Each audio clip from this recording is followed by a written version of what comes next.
조선을 이야기할 때 대표적인 것이 바로 수많은 역모와 반란 사건입니다.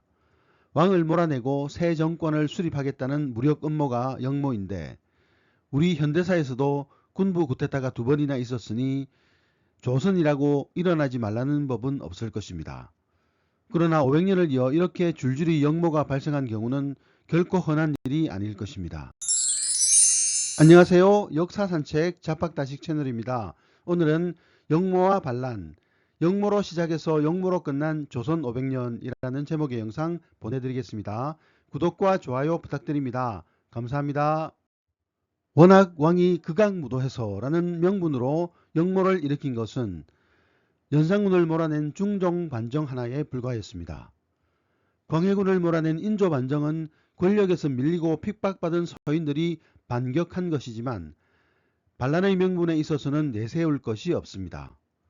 백성을 위한 것도 아니고 왕이 특별히 실정을 한 것도 아니기 때문이지요. 조선에서 성공한 반정은 2번뿐이지만 왕이 서울에서 도망친 큰 반란도 2번 더 있었습니다. 1624년 인조 2년 이괄의 난과 1728년 영조 4년에 일어난 이인좌의 난이었습니다. 인조 2년 이괄이 함경도에서 쳐들어오자 인조는 급히 남쪽으로 피란했습니다. 이때의 참상은 상당히 심각했습니다. 왕을 따르는 백성들은 없었고 오히려 사대부들은 반란군 쪽에 앞다투어 투항했습니다. 이때 백성들의 정서가 그 정도였다는 것이 놀랍기만 합니다. 이괄이 반란을 일으킨 이유는 간단했습니다.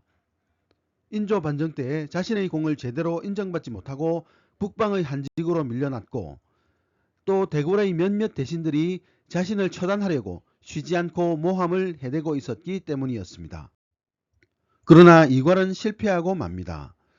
이괄은 죽고 남은 추종자들은 청나라로 도망쳤습니다. 그리고 그들은 청나라를 선동했습니다. 인조는 잘못 없는 광해군을 몰아낸 역적이며 청나라의 적이니 조선을 정복해야 한다는 것이었습니다. 그리고 조선의 군사정보와 취약점, 강화도를 미리 봉쇄해 도주로를 막아야 한다는 정보를 모조리 제공했습니다. 그 정보를 바탕으로 청나라군은 정묘년에 바람처럼 내려왔고 다시 10년 후 병자년에도 내려와 서울을 점령했습니다. 내부정보 제공자가 없었다면 성공할 수 없는 속전속결이었습니다. 영조 때 일어난 이인좌의 난은 일종의 양반 반란이었습니다. 청주 송면 출신 양반으로 소론이었던 그는 영조가 즉위하면서 소론이 정계에서 축출되자 정희량 등 과격파와 정계에서 쫓겨난 남인들과 통모, 밀풍군 탄을 추대하고 무력으로 정권 찬탈을 계획했습니다. 당시 경상도 사대부에게 관직을 주지 않았기에 경상도 쪽의 사대부 호응자가 몰렸습니다. 그는 스스로를 대원수라 지칭하고 1728년 3월 15일 상효에 무기를 싣고 청주에 진입, 충청병사 이봉상 등을 살해하고 청주성을 점령했습니다. 이어 병마를 모집하고 관곡을 나누는 한편 서울로 북성하여 목천, 청안, 진천을 거쳐 안성, 죽산에 이르렀습니다. 이후 관군과 싸워 안성에서 패하자 죽산으로 도망했으나 계속적인 관군의 추적으로 산사에 숨어있던 중 현상금을 노린 마을 사람들에게 잡혀 서울로 압송됩니다. 그해 3월 26일 대역죄로 능지처참되었습니다. 조선 500년을 통틀어 역모 고발은 그 숫자를 헤아릴 수 없을 만큼 많습니다. 가장 많았던 것이 광해군 때의 400여 회였습니다. 매년 평균 30여 회의 역모 고발이 들어왔습니다. 역모로 날이 새고 날이 졌습니다. 그러니 인조 반정이 일어나기 직전에도 보고를 받았지만 그러려니 했다가 당하고 말았습니다. 광해군 다음으로 인조, 숙종, 정조, 명종, 선조, 중종 순으로 숫자가 많습니다. 모두 합하면 1000회를 넘습니다. 조선에서 출세하려면 과거급제로 입신해야 합니다. 그럼 영날은 무엇으로 얻을까요? 바로 역모 고발이었습니다. 주변에서 역모 혐의가 탐지되면 즉각 고발해야 합니다. 엄중 수사하여 사실로 드러나면 고발자는 특진을 거듭하고 정권의 실세가 될 수 있었습니다. 자신의 영달을 위해 허위 고발을 하는 사례도 부지기수였습니다. 단순 불만 문자를 역모로 엮어 고발하는 사례가 비일비재했습니다. 광해군 때 김직재의 역모 사건이 대표적인 예입니다. 김직재 역모 사건은 봉산 군수였던 신율이 고발한 사건이었습니다. 신율은 관내에서 김경립이란 천민이 이상한 헛소문을 내고 다닌다는 제보를 받았습니다. 자신은 군역을 면제받았으며 병조판서와 왕이 발급한 명령서를 가지고 있다는 허풍이었습니다. 신율은 즉각 김경립을 체포하여 모진 고문을 시작했습니다. 그는 왕의 어보와 관인이 지킨 문서를 소지하고 있었으나 그것은 모두 위조 문서였습니다. 신율은 판서 신점의 손자였습니다.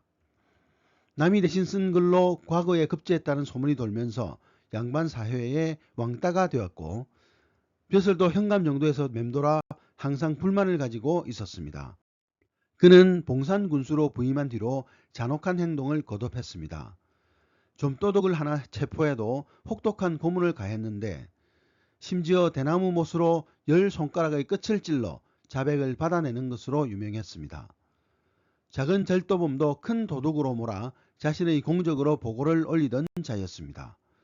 그 때문에 왕은 그를 뛰어난 수령으로 알고 직급을 올려주었습니다. 이런 때에 어보를 위조한 김경립을 체포하였으니 신율은 눈이 번쩍 띄었을 것입니다. 가혹한 고문으로 촌민 한 사람을 역모범으로 만들어내었습니다. 위조된 어보와 관인을 역모에 성공할 시 쓸 준비 물품으로 몰았고 그 배후에 팔도에 대장이 있다느니 장수를 정했다느니 서울을 공격하려 했다느니 등으로 엮었습니다. 자백이 황당하고 두서가 없었지만 진술을 모아 중대한 역모 사건으로 장계를 올렸습니다. 바로 아니면 말고 식의 엉터리 고변이었습니다. 역모 고변은 무조건 의검부에서 체포하여 국문을 해야 했습니다. 국문이 시작되자 당시 집권 세력인 대북파는 이 기회에 반대파인 소북파를 몰아내고자 사건을 교묘히 비틀었습니다. 소북파 상당수를 연관시켜 이름이 거명되는 사람은 닥치는 대로 구속시킨 것이었습니다. 심지어 광해군을 몰아내고 선조의 6번째 아들 순하군의 양자인 이태경을 추대하려 했다는 진술을 받아 이태경을 처형했습니다. 소북파 성균관 항록 김직재도 끌어들여 모진 고문으로 수많은 허위 자백을 받아내고 100여 명의 소북파들을 완전히 숙청하는 데 성공했습니다. 실록은 이를 김직재의 역모라고 기록하고 있습니다. 신율은 이 공적으로 일약 참판으로 승진하고 영풍군에 올랐지만 이듬해에 사망했습니다. 조선에서 역모 사건으로 가장 많은 피해자가 나온 것은 선조 때의 정여립 역모 사건과 광해군 때의 영창대군 역모 사건입니다. 물론 두 사건 모두 조작이었습니다. 영의정 정철은 정여립 역모 사건을 지휘하여 반대파인 동인 1천여 명을 처단했습니다. 선조는 한참 세월이 지나서야 내가 정철에게 속았구나 라며 한탄했다고 합니다. 영창대군 역모 사건 때는 궁 앙파트에서 무차별적으로 관련자들을 끌어가서 옥에 더 가둘 공간이 없어 죄상이 좀 작은 자들은 석방시키는 웃지 못할 일도 있었습니다. 아무튼 이후 조선이 망할 때까지 역모와 역모 고발은 쭉 있었습니다. 오늘의 참고도서는 노컷 조선왕조실록이라는 책이었습니다. 감사합니다.